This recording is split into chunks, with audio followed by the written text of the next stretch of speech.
Hello guys, welcome back to our channel.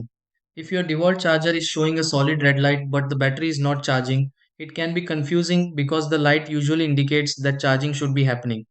You may leave the battery on the charger for a long time and still see no progress. This problem often occurs due to battery temperature issues, poor contact between the battery and charger, or a temporary fault in the charging system.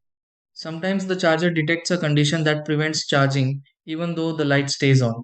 Dust on the contact points or an overheated battery can also cause this issue.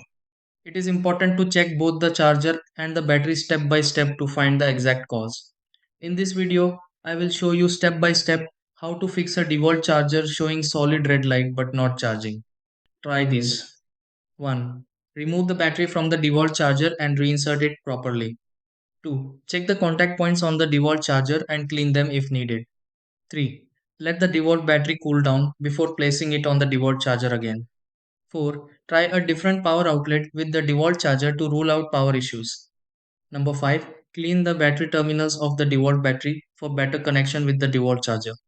6. Place the DeWalt battery back on the DeWalt charger and check if charging starts.